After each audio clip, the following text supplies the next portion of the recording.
Exams आहेत UPSC मध्ये, त्या मल्टिपल एक्झाम्स कुठल्या कुठल्या, तर पहिली तर आहे CS म्हणजे सिव्हिल सर्व्हिसेस, दुसरी आहे EPFO ची.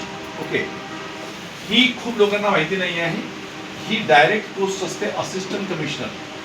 Okay, assistant commissioner provident fund. Okay, त्याच्यानंतर जे इंजिनिअरिंग ग्रॅज्युएट्स असतात त्यांच्यासाठी असते IES इंजिनिअरिंग सर्व्हिसेस, इंजिनिअरिंग ग्रॅज्युएटसाठी. ज्यांचं MBBS झालेलं असतं त्यांच्यासाठी असते कंबाईंड मेडिकल सर्व्हिसेस. आणि जे प्लेन ग्रॅज्युएट असतात त्यांच्यासाठी ही आहे, ही पण प्लेन ग्रॅज्युएटसाठी आहे, ही स्पेसिफिक लोकांसाठी आहे. आणि CAPF central arm police forces assistant commandant exam. Okay, म्हणजे CRPF central reserve police force. Okay, त्याच्यानंतर ITBP Indo Tibetan border police force, त्याच्यानंतर सशस्त्र सीमा बल, त्याच्यानंतर CISF central industrial security force, आणि BSF म्हणजे बॉर्डर सिक्युरिटी फोर्स. याला 5 फोर्सेसला म्हणतो आपण central arm police forces. Okay, CAPF. आमच्या वेळेस ज्यावेळेस मी क्वालिफाय केली होती ही एक्झाम 2004-5 ची पहिली बॅच होती आमची. 7 विद्यार्थी महाराष्ट्रातून सिलेक्ट झालो होतो. अजूनही महाराष्ट्रातल्या लोकांना ही एक्झाम माहिती नाही आहे. बरेचसे विद्यार्थी ही एक्झाम देत नाही. जे माझ्याकडे येतात त्यांना मी द्यायला लावतो आणि क्वालिफाय होतात. म्हणजे माझा आदम शेख नावाचा विद्यार्थी 2012 मध्ये क्वालिफाय झाला.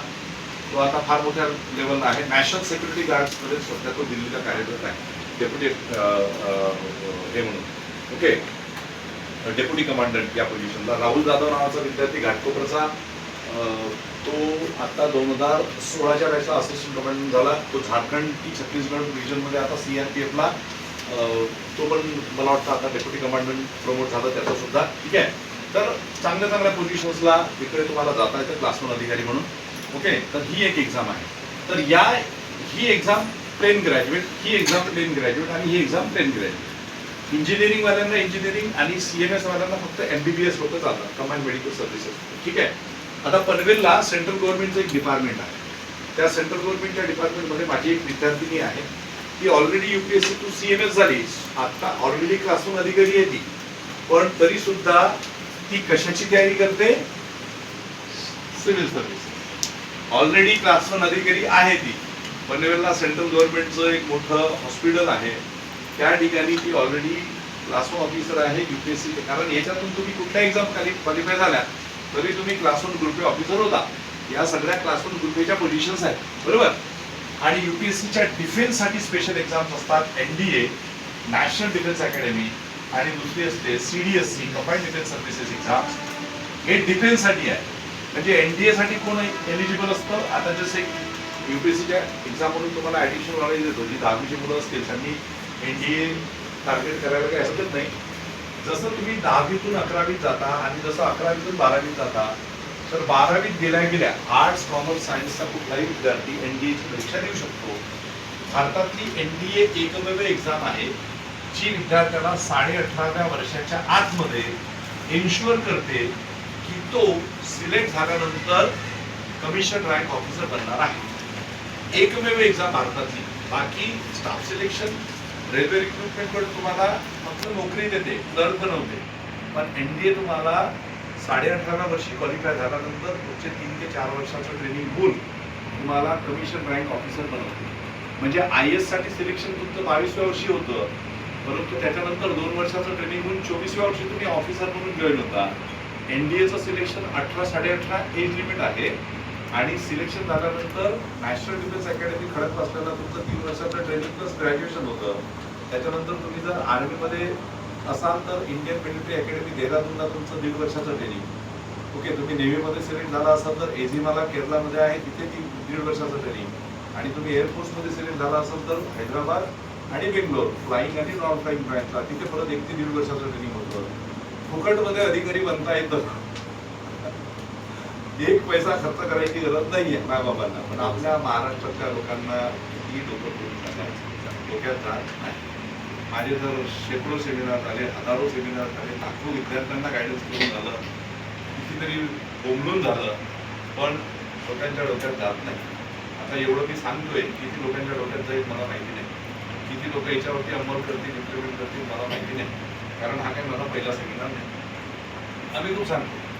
ओके, आम्ही खूप सांगतो. आणि माझं चॅलेंज आहे, तुम्ही पैसे देऊन 10 ठिकाणी जा, तुम्हाला सांगतं का कोणी? एवढं नाही सांगत लोक, माहितीच नाही लोकांना.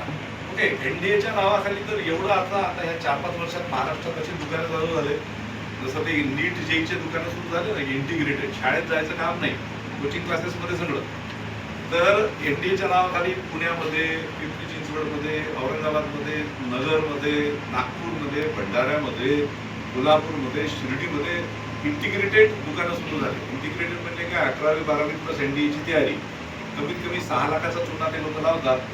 माझ्याकडे दरवर्षी असे विद्यार्थी येऊन जातात. आत्ताच एक नगर जिल्ह्यात एक कोचिंग आहे, त्या ठिकाणी 2 वर्ष ती मुलगी होती. त्या मुलीला 2 वर्ष तिथे 6-7 लाख रुपये खर्च करून सुद्धा तिला हे माहिती नाही की फॉर्म येतात केव्हा जातात.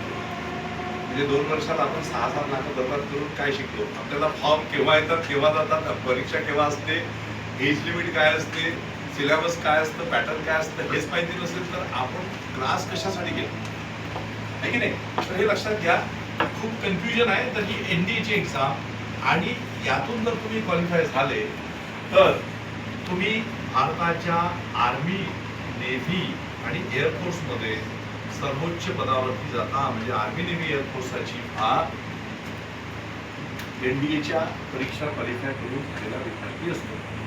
ओके, किंवा सीडीएस मधून गेलेला सुद्धा असतो. जर समजा तुमचा इथे चान्स सुटला तर ही ग्रॅज्युएशनच्या बेसिसवरती आहे.